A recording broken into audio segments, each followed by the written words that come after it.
नमस्कार छात्र। आज हम इस कक्षा के भीतर 10वीं कक्षा का पाठ गिल्लू इसके बारे में हम जानकारी प्राप्त करेंगे। छात्र, गिल्लू पाठ के लेखिका हैं महादेवी वर्मा जी, जिनको हम आधुनिक मीराबाई भी कहते हैं। और इनका परिचय इस प्रकार है। छात्र, महादेवी वर्मा जी का जन्म 24 मार्च 1907 में हुआ था और इनका जन्म स्थान है फारुखाबाद। इनके पिता का नाम गोविंद प्रसाद वर्मा जी और माता का नाम हेमा रानी था और इनके पति का नाम श्री स्वरूप नारायण वर्मा जी था। और इनकी कृतियाँ इस प्रकार हैं। छात्र, निहार, रश्मि, नीरजा, संध्या गीत, सप्तपर्ण, प्रथम आयाम, अतीत के चलचित्र, मेरा परिवार, संस्मरण, पथ के साथी और स्मृति की रेखाएं, इस प्रकार इनकी कृतियां हैं। छात्र, इनकी प्रसिद्ध कृति जो कि यामा है, जिसके लिए ज्ञानपीठ पुरस्कार मिला है। छात्र, तो आइए आज हम इस कक्षा के भीतर महादेवी वर्मा जी से रचित गिल्लू पाठ के बारे में हम जानकारी प्राप्त करेंगे। छात्र, अच्छा तो छात्र, मैं इस पाठ को कथा के रूप में बताते जाऊंगी।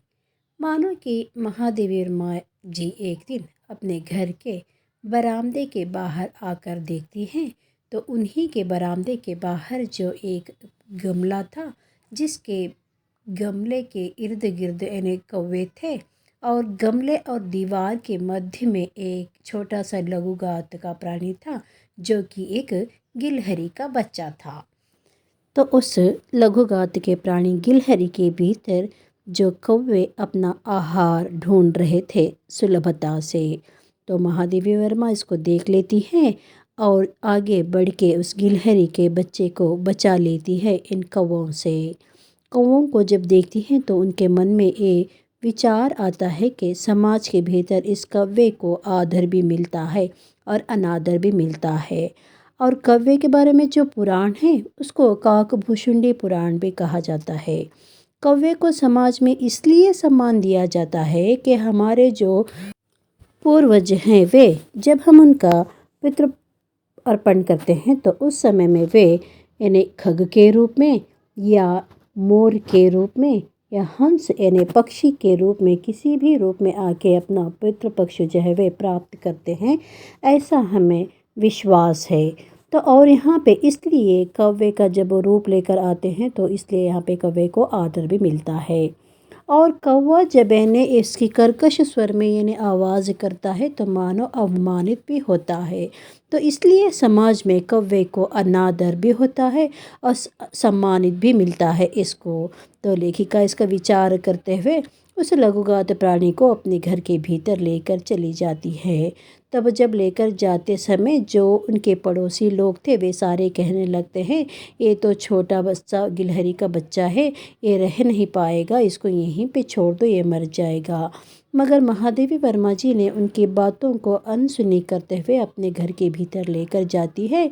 उस लघुगात के प्राणी को ये ने उस पे जो घाव थे उस घाव के ने जो एक रुई से यानी कॉटन से उस घाव को सारों से यानी पोंछती हैं और एक पेंसिलिन का मरहम भी उसको लगाती हैं और पट्टी भी कर देती है। थोड़े समय बाद उसको यानी 1 या 2 यानी पानी की बूंद उसके मुंह में डालती हैं तो वो यानी थोड़ी देर बाद संभल के अच्छा हो जाता है। और उसके बाद जो गिलहरी था उसके लिए लेखिका एक घर बनाती है, अर्थात एक फूल की डलिया के भीतर रुई बिछा के नरम सा यानी उसको बैठने के लिए बिछौना कर देती है और अपने घर के भीतर एक खिड़की की जालरी के भीतर उसको टंगाया जाता है, जैसे कि वो अभी यहाँ पे हमें देखने को मिल रहा है। और साथ साथ में ये 3 महीने के बाद जो गिलहरी था वो बहुत सा नटखट बन गया था, जैसे दूसरे पक्षी प्राणियों को तुलना कर सके तो। और गिलहरी को खाने के लिए बिस्कुट और काजू जो थे बहुत पसंदीदा खाद्य थे। तो इसको आसानी से चुपके से अच्छे से खा लिया करता था। जब भी महादेवी वर्मा खाने के लिए बैठती तो उस समय ये महादेवी वर्मा से भी पहले दौड़ के आ जाता था खाना खाने के लिए, और खाने के टेबल पर इस तरह बैठता जैसे मानो लेखिका के प्लेट के भीतर ही बैठकर एक एक ही दाना उठाकर खाते रहता। तब लेखिका उसको प्लेट से बाहर यानी टेबल पे बिठा के अन्न का एक एक ही दाना उठाकर खाने का सिखाया करती थी। साथ साथ में जो अन्य प्राणियों के साथ भी ये हमें खेलने को देखने को मिलता था। और जो गिलहरी जो था इसको वह प्यार से गिल्लू कहकर पुकारती थी महादेवी वर्मा जी।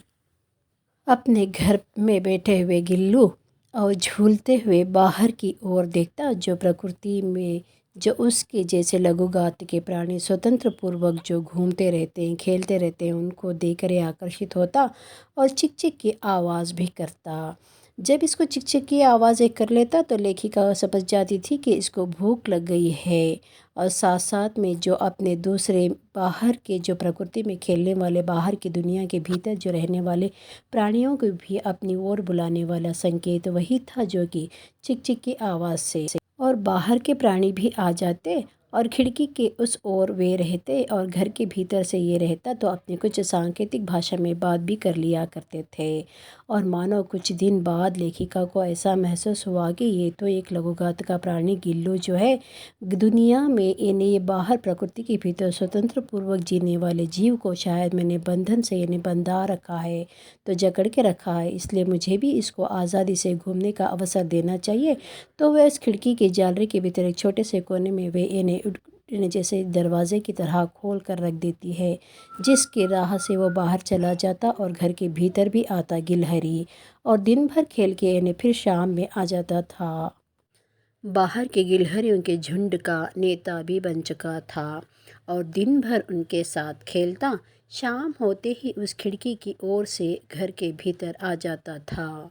और जब एक बार लेखिका को मोटर दुर्घटना के कारण कई दिन से अस्पताल में रहना पड़ा, तो उस समय में जो घर के भीतर रहने वाला ये गिल्लू न कुछ खाया न कुछ यानी बाहर भी खेलने गया। तो घर में जब भी यानी महादेवी वर्मा का कमरे का दरवाज़ा कोई भी आकर नौकर खोल देता तो ये समझ लेता कि शायद महादेवी वर्मा आ गई होगी। मगर उनको वहाँ ना पाने के बाद फिर ये इन्हें उदासी के कारण जो भी इसके डलिए के भीतर जो भी इन्हें काजू बिस्कुट जो भी थे उसको यानी फेंक फेंक के सारी इन्हें बरामदे के भीतर अपने कमरे के भीतर भी इन्हें कूड़ा जैसा बना चुका था। जब महादेवी वर्मा को अस्पताल से घर लेकर आए तब गिलहरी उनके सिराने बैठे हुए जैसे मानो एक माँ अपने बच्चे को इन्हें सर पे हाथ रखकर सिरहन करती है, वैसे ही ये सहलाते रह रहा था जैसे ममता मई इन्हें नज़रों से। तो महादेवी वर्मा अपनी आत्मीयता महसूस करते हुए गिलहरी की ओर देखती है और वे कुछ दिन बाद अच्छी हो जाती हैं। तो जब गर्मियों के दिन थे तो लेखिका अपने कुछ कार्य में मग्न होती थी, तो ये जो था गिलहरी लेखिका का मन आकर्षित करते हुए फूलदानी के भीतर इन्हें छुप जाता या इन्हें पर्दे के चुन्नट में छुप जाता, या तो वह गर्मी के दिन में ज़्यादा से ज़्यादा समय अपने इन्हें पानी के सुराही के ऊपर लेटा करता था, अथवा सोनजूही लता के नीचे जाके लेट जाता था। और सोनजूही की लता के नीचे जब ये लेट जाता था तो उसका वह प्रिय स्थान था जो वहाँ पे वो आराम किया करता था। और साथ साथ में जब सोनजूही लता के नीचे लेटा करता था तो वहाँ पे ठंडी सी छाँव उसको मिल जाती। तो वसंत का एक बार ऐसा अवधि आई कि उसके जीवन में यानी अंतिम घड़ियाँ आई, मानो गर्मियों के दिन थे। तो एक दिन वो ऐसा सो गया जैसे मानो ना तो दिन भर कुछ खाया, ना बाहर जाके खेला, न लेखिका का मन अपनी ओर आकर्षित किया, बस अपने एक स्थान में लेटा ही रहा। सूर्यास्त से लेकर सूर्य उदय तक भी सोता ही रहा, मगर जब सुबह सूर्य उदय होने की प्रथम किरण जब धरती को छी लेती तब तक जो गिलहरी था यानी अंतिम विदा ले चुका था।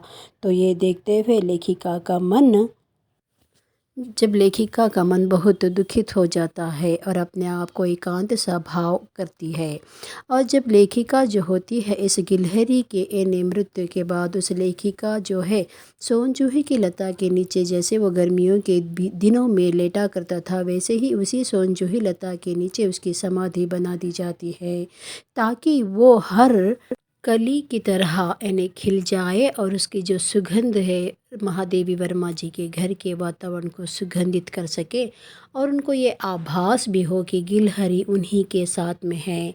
तो इसलिए उन्होंने ये सोचते हुए गिलहरी की समाधि को उन्होंने सोनजूही लता के नीचे ही बना दिया था छात्र। मगर इस पाठ के भीतर गिलहरी की जीवितावधि काल थोड़ी ही थी, मगर उसने लेखिका के मन में बहुत सारा यानी ममता इन्हें प्राप्त कर चुका था, और लेखिका के मन को दुख भी हो रहा था कि वह गिलहरी को यानी खो चुकी थी।